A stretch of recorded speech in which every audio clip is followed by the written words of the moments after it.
সাংবাদিক ইলিয়াস ভাই যখন ফেসবুকে পোস্ট করেছিল যে আসিফ মাহমুদ শত কোটি টাকা আয় করছে প্রশাসক নিয়োগ করে, এইটা আপনারা কারা কারা বিশ্বাস করেছিলেন? মনে আছে যে মহাখালী ডিওএসএসির নির্দিষ্ট বাসা নাম্বার উল্লেখ করে এনসিপির সদস্যরা সেখানে প্রশাসক নিয়োগ করার জন্য ভাইবা নিচ্ছে। এটা হোটেল শেরাটনেও এই ধরনের ভাইবা হয়েছে, বেশ কিছু জায়গায় এই ধরনের ভাইবা হয়েছে যে কিভাবে প্রশাসক নিয়োগ দেওয়া হবে, কাদেরকে নিয়োগ দেওয়া হবে। তো ওইটা আপনাদের মনে আছে নিশ্চয়। তো আসিফের প্রশাসক নিয়োগ দেওয়ার খায়েশ বা এই বিষয়ে ডিও লেটার দেওয়া, এই বিষয়ে সুপারিশ করার ঘটনাটি আরও প্রকাশ পেয়েছে। জুলকারনাইন শের ভাই এটা ফাঁস করে দিয়েছে। তো আমাদের বাংলাদেশের রাজনৈতিক বিশ্লেষণে এই ঘটনাগুলো যখন জুলকারনাইন শের ভাইয়ের কাছ থেকে আসে অথবা ইলিয়াস ভাইয়ের কাছ থেকে আসে, তখন বাংলাদেশের মানুষ সেটাকে আর অবিশ্বাস করে না। আসিফ বা আসিফের পুরা দল বল মিলেও যদি ইলিয়াস ভাইয়ের পিছনে লাগে, তাহলেও এটাকে ওইটুকু ইনফরমেশন ইলিয়াস ভাইয়ের কাছে আছে, ওইটুকু ব্যাকআপ আবার আছে, যেহেতু উনি বাড়ির নাম্বার সহ প্রকাশ করেছে। তো বোতল কাণ্ডে মাথায় বোতল লাগাই মাহফুজ আলম যে ঘটনাটা করলো, এমআরআই বা ওই যে সিটি স্ক্যানের মেশিনের ভিতরে ঢুকে গেল, আমার মনে হচ্ছে যে তার মাথায় বোতল না, একটা মিসাইল লাগছে। মিসাইল লাগাতে মাথা নষ্ট হয়ে গেছে, মৃত্যু শরাপন্ন, সে এখন চলতেছে আর কি। তো এই হলো অবস্থা বাংলাদেশের রাজনীতিতে। গত কয়েকদিনে এমন কয়েকটা সিরিজ ঘটনা ঘটেছে, এই ঘটনাগুলো ঘটার পেছনে আরও গুরুত্বপূর্ণ ঘটনা কি, এটা আপনারা এখন অনুমান করতে পারছেন না। দেখেন, ফারুকীর বউ তিশা, তাই না? ওনার নাটক আমি খুব পছন্দ করতাম, অভিনয় তাহসান তিশা যে নাটকগুলো আসতো খুব ভালোই লাগতো। কিন্তু মুজিব সিনেমায় অভিনয় করে বা শেখ হাসিনার বন্দনা করার কারণে সে অনেক নিন্দিত মানুষ, আমরা তাকে অপছন্দ করি। তো এই মুজিব সিনেমায় অভিনয় করার জন্য একজন নায়িকাকে গ্রেপ্তার করা হয়েছে। ফারুকের টেনশন ধরে গেছে, এখন তো তার বউয়ের গ্রেপ্তারের কথাও আসবে। বাস্তবে এটা কিন্তু সর্বোচ্চ পরিমাণে হাইপ ডেভেলপ হয়েছে না? তো এখন আমার কথা হলো যে কাকতালীয়ভাবে ওই নায়িকাকে গ্রেপ্তার করলো নাকি হাইপ তৈরি করার জন্য এটা করলো? ইশরাক ভাইকে মেয়র পদে নির্বাচন দিতেই পারে বা মেয়র পদে তাকে দায়িত্ব দিতেই পারে, তাই না? এটা দেওয়া হচ্ছে না কেন? একটা আন্দোলনকে জমিয়ে রাখতে বাধ্য করা হচ্ছে সেই জন্য কি না? নাকি একটা ঘটনা ঘটে গেছে, সরকারিভাবে গাড়ি জালিয়াতির নিউজ করেছে সমকাল। এই নিউজ করার পরে নিউজ যারা করেছে তারা তখন থেকে বিপদে আছে। গতকাল আমাকে জানিয়েছিল, তারেক ভাই, এই নিউজ করার পর থেকে আমি স্বাভাবিকভাবে চলাফেরা করতে পারছি না। নিউজটা ছিল সরকারি সরকারি উপদেষ্টারা একটা করে গাড়ি বরাদ্দ পায়, কিন্তু একজন উপদেষ্টা 4টা করে গাড়ি বরাদ্দ নিয়েছে। এর মধ্যে আপনার হলো ফারুকী আজম নাকি যেন নাম, মুক্তিযুদ্ধ মন্ত্রণালয়ের, সে 4টা গাড়ি বরাদ্দ নিয়েছে। আসিফ মাহমুদ সে নিছে 6টা গাড়ি বরাদ্দ। মানুষ একজন, গাড়ি বরাদ্দ নিছে 6টা।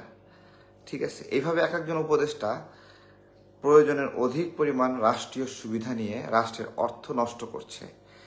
অথচ দেখাচ্ছে যে রাজনৈতিক দলগুলোকে নিয়ে যখন প্রোগ্রাম হয়, সেই প্রোগ্রামে পানির বোতল দিচ্ছে না। কি দিচ্ছে? জগ থেকে পানি খাওয়ার জন্য বলতেছে যে গ্লাস থেকে জগ নেন, অপচয় কমবে।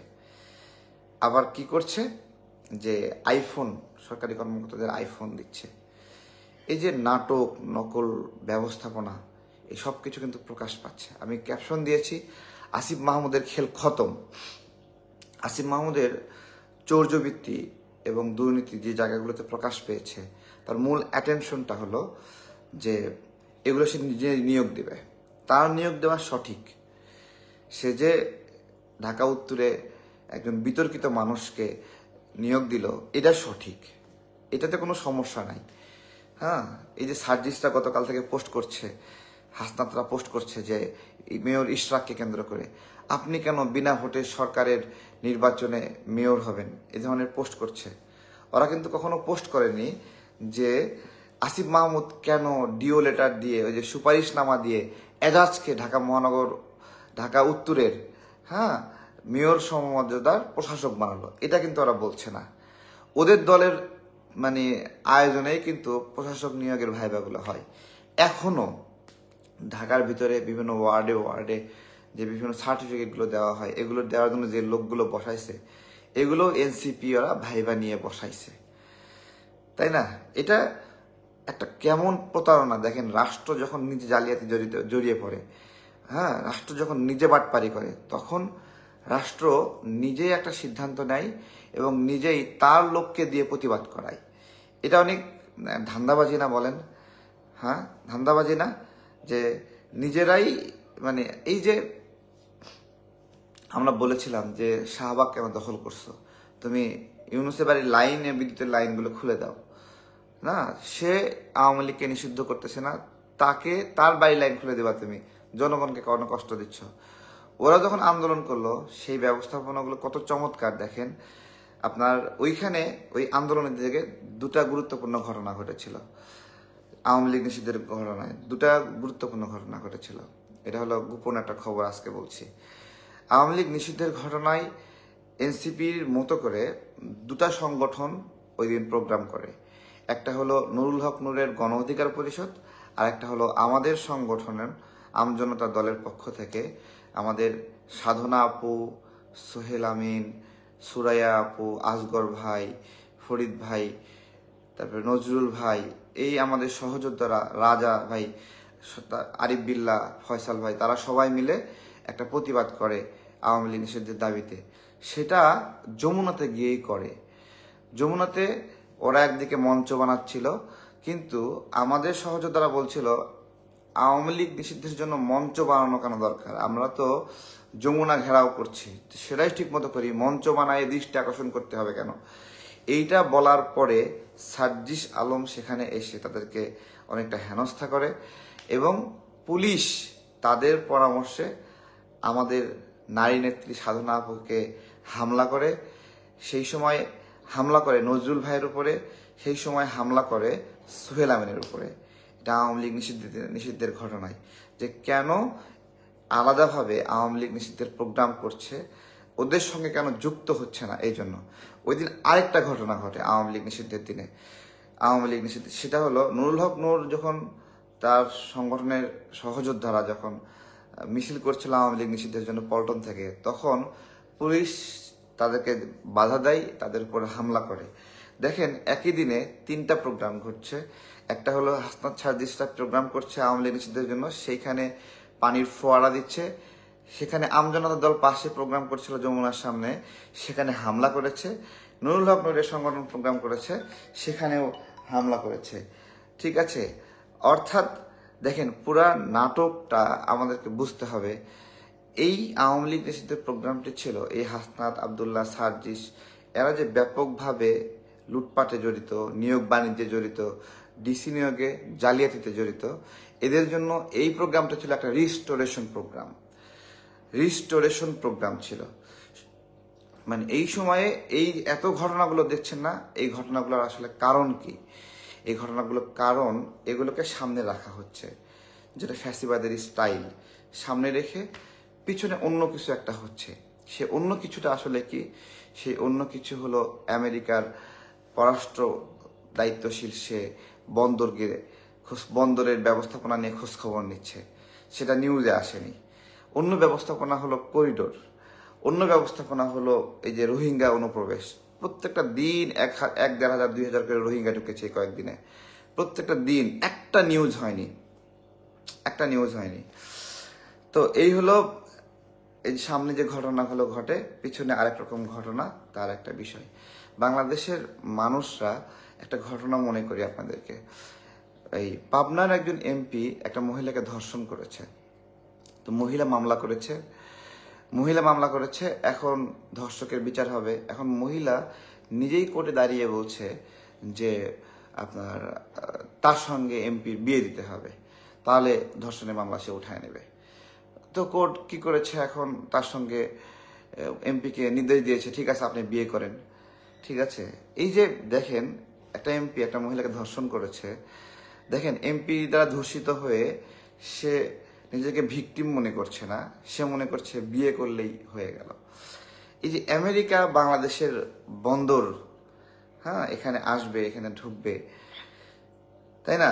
মানে এইটাকে বাংলাদেশের নাগরিকদের যারা আপনার হলো আমেরিকাকে পছন্দ করে তারা এটাকে মানে অস্বাভাবিক মনে করছে না। আফগান যুদ্ধ যখন হয়, হ্যাঁ, আমেরিকা যখন আফগানিস্তানে যুদ্ধ করে তখন পাকিস্তানের আপনার হলো এইরকম একটা অ্যাক্সেস নাই পাকিস্তানের একটা বন্দরে, হ্যাঁ, যে এটা মানবিকভাবে ব্যবহার করার জন্য সেই করিডোরে বিশ্বের সবচেয়ে ভারী ভারী যুদ্ধাস্ত্র সেদিক থেকে নেওয়ার জন্য যা হলো, পাকিস্তান কিন্তু পরে আর আটকাতে পারে নাই। ঠিক আছে, যারা এটাকে সহজভাবে নিচ্ছে তাদেরকে কিছু সমীকরণ আমি মিলাই দেই।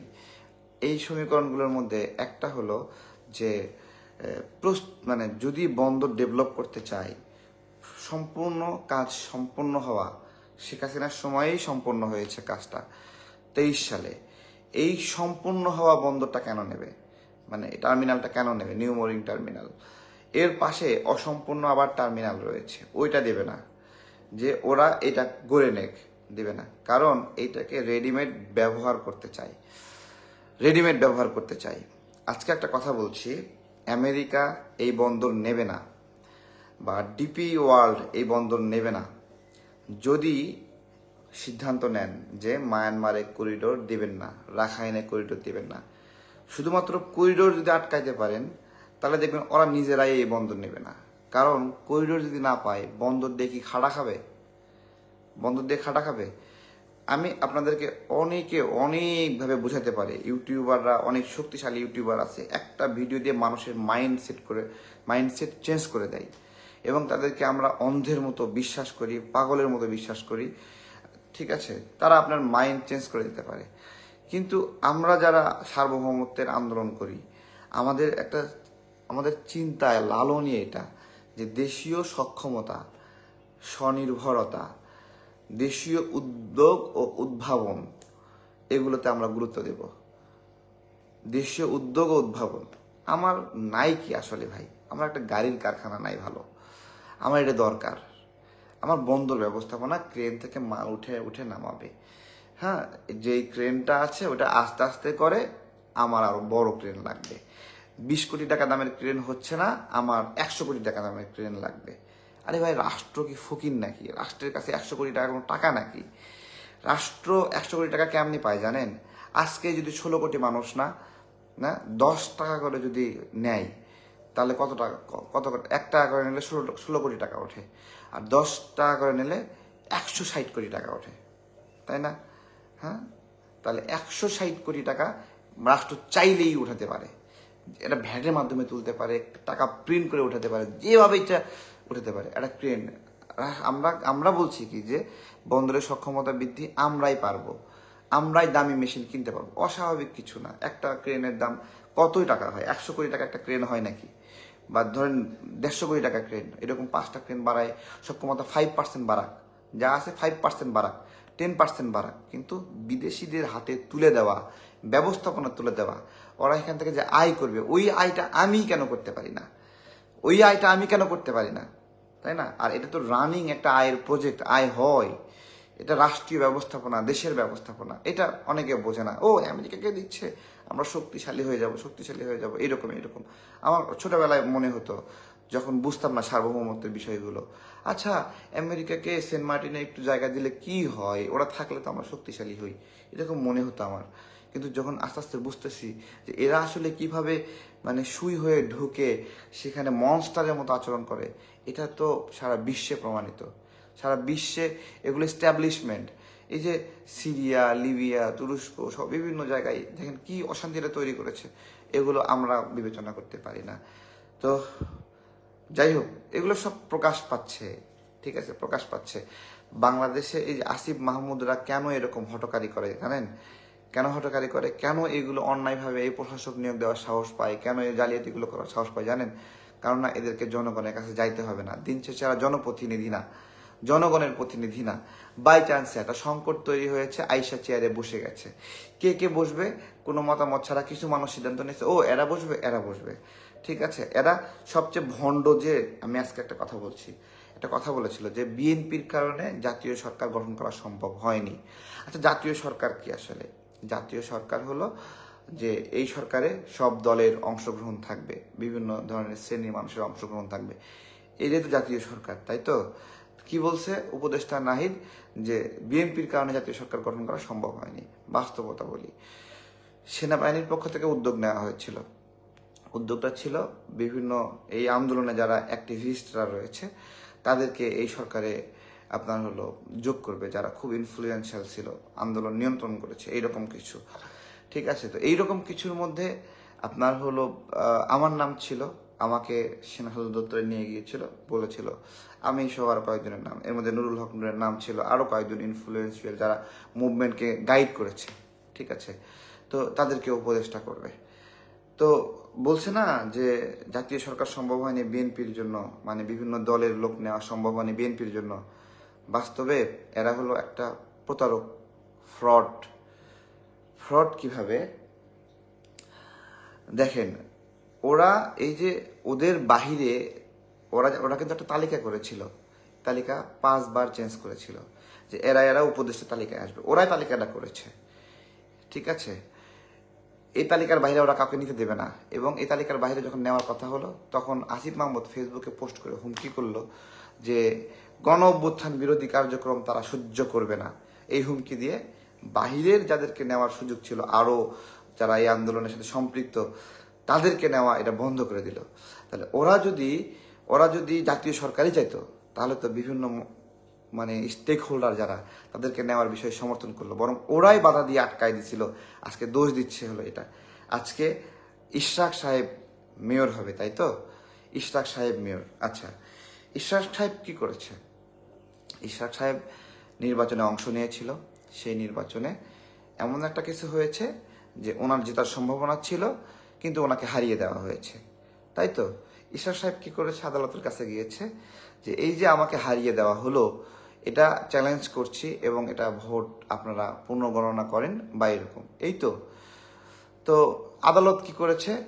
ওই নির্বাচন কমিশনে যা ফল আসছে, যা এর ঘটনা ঘটেছে, এটা অন্যায় হয়েছে বলে প্রমাণ পেয়েছে নাকি? তা আদালতের কাজ কি? যেটা অন্যায় সেটাকে অন্যায় ঘোষণা দেওয়া। তাহলে অন্যায় ঘোষণা দেওয়ার পাশাপাশি এটাকে ন্যায় হিসেবে ব্যবহার করা। 28তম বিসিএসে, সরি 18তম বিসিএসে,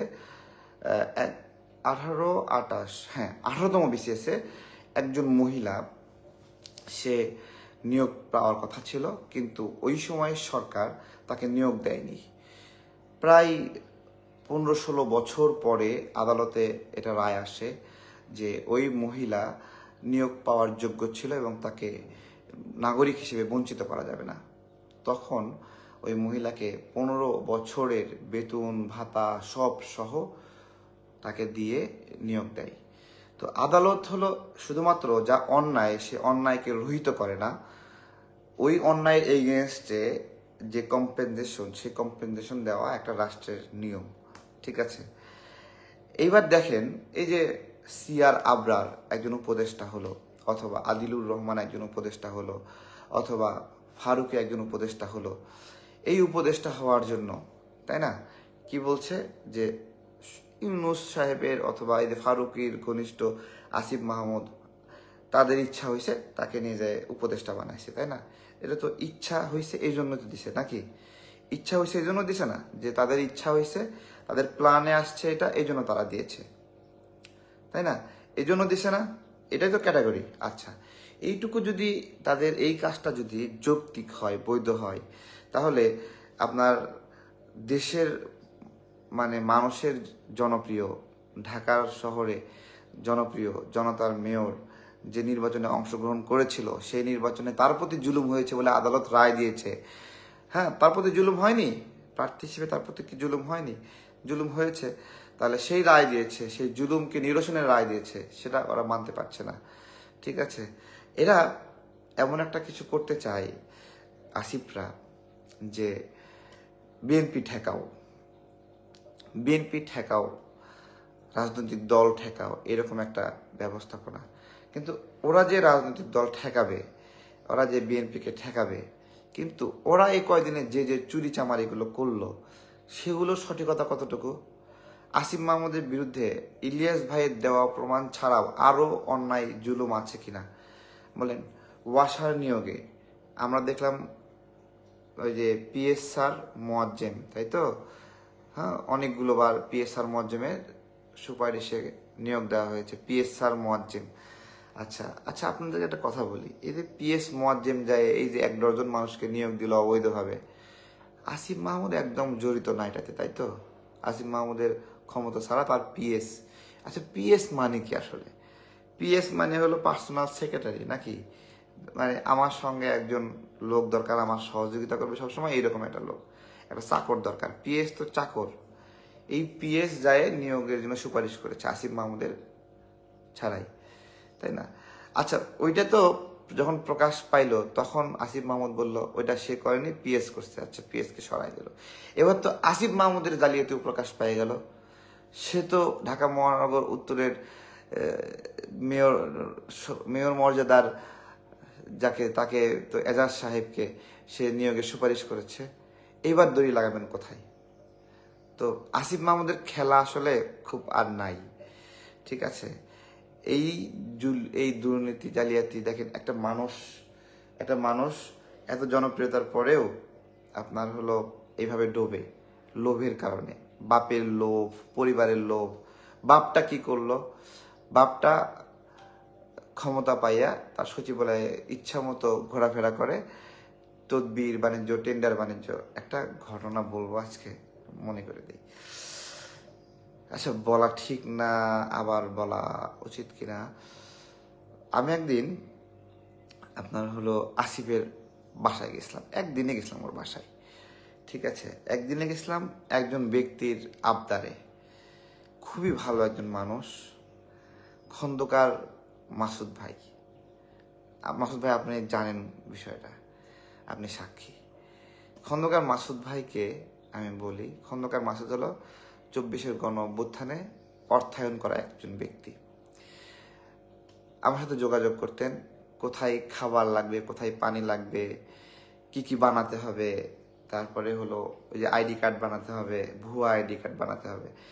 কারণ ছাত্ররা আন্দোলনের মধ্যে আমাদেরকে ঢুকতে দিত না, রাজনৈতিক কর্মীদেরকে ঢুকতে দিত না, ঠিক আছে? তো আমরা ভুয়া আইডি কার্ড নিয়ে তাদের সাথে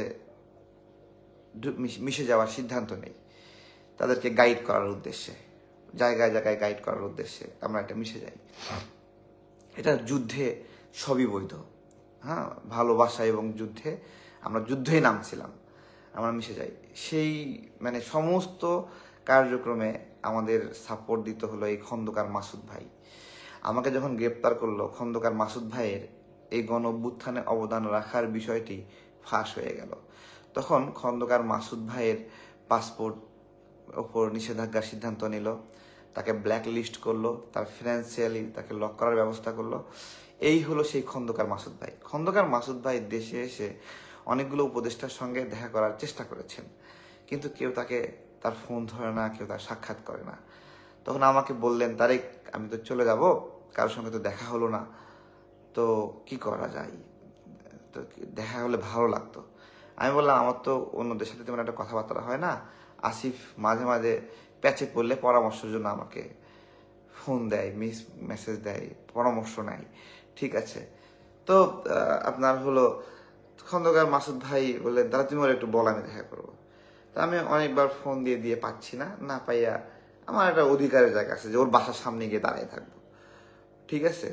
তো ওর বাসার সামনে গিয়ে আমরা দাঁড়াইছি, ও আমাদের দেখা সিকিউরিটি দিয়ে ডাকাইছে, আমরা ভিতরে গেছি, গিয়ে বসছি, মাসুদ ভাই সহ আমরা বসে আছি। তো ওই সময় আসিফের বাবা একজন প্রকৌশলীকে নিয়ে আসছেন। সেই প্রকৌশলীকে নিয়ে এসেছেন যে তার বাবা বলছে এই প্রকৌশলীকে ওই যে প্রধান প্রকৌশলী করতে হবে। তো আসিফ তো রেগে মেগে খুবই ফায়ার, যে খুবই ফায়ার, বুঝছেন? মাসুদ ভাই সাক্ষী, কিন্তু মাসুদ ভাই আপনি দেখতেছেন কিন্তু, ঠিক আছে? খুবই ফায়ার। ফায়ার এই জন্য যে কেন সে লবিং করতে আসছে, তার বাবা বলতেছে মজ্জেমকে বলছে, মজ্জেম আমার বাপ যেন আমার বাড়িতে আর না আসে, ঠিক আছে? আমাদের সামনে হাম্পি দাম্পি এরকম একটা অবস্থা। এই লোকের আশকারা বৃদ্ধি পাইছে, যা খুশি তাই করছে, ঠিক আছে? হ্যাঁ, একটা শয়তান লোকরে প্রধান প্রকৌশলী করার জন্য আমার কাছে সুপারিশ করতে আসছে, আমাদের সামনে একটা মানে দেখালো সুন্দরভাবে। ঘটনা কি জানেন? বাস্তবতা, সেই লোককে প্রধান প্রকৌশলী করা হয়েছে। তো মাসুদ ভাই, এই হলো অবস্থা, বুঝছেন? এটা মাসুদ ভাই দেখছে, ঠিক আছে? খন্দকার মাসুদ ভাইকে কে না চেনে? খন্দকার মাসুদ ভাইকে ইলিয়াস ভাই চেনে, পিনাকি দাদা চেনে, তারপরে হলো সবাই, এই বাংলাদেশের যত মানুষ আছে যারা রাজনৈতিকভাবে মানে বিজ্ঞ, হ্যাঁ, যারা অ্যাক্টিভিজম করে, তারা সবাই খন্দকার মাসুদ ভাইকে চেনে। কারণ খন্দকার মাসুদ ভাইয়ের মানে টাকা সবার পেটেই কম বেশি গেছে।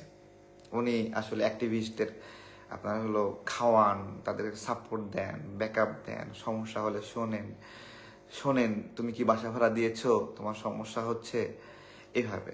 তো এই মানুষটা দেশে আসার পরে কারোর সঙ্গে দেখা করার সাক্ষাৎ পাচ্ছিলেন না। তো এই হলো একটা অবস্থা। তো এটা হলো খেল খতম। আসিফ মাহমুদের সব অন্যায় প্রকাশ পেয়েছে। আসিফ মাহমুদের ছবি টাঙিয়ে জুতা পেটা করেছে। মানুষের কষ্ট হচ্ছে না। এতগুলো অন্যায় করার পরে মানুষের কষ্ট হয় না আর, ঠিক আছে? মানুষের কষ্ট হয় না। মানুষ যদি অন্যায় না করতো, তার জন্য জান দিয়ে দিত, তার জন্য জীবন দিয়ে দিত। কিন্তু এই যে যেহেতু জুলুম করছে না, জুলুমের পরে মানুষ আর ভালোবাসবে বলেন? আর যে নাটকগুলো তারা করছে, নাটকগুলো প্রকাশিত। বাংলাদেশ, একটা কথা বলে আজকে শুনবেন, একটা ফোরাম যদি থাকে, প্রকাশ্য ফোরাম, সেই ফোরামটা যদি 300 জন সংসদ সদস্য হয়, একটা সংসদ কোনোদিন বিক্রি হয় না, কোনোদিন বিক্রি হয় না। একটা পুরো দল কখনো বিক্রি হয় না।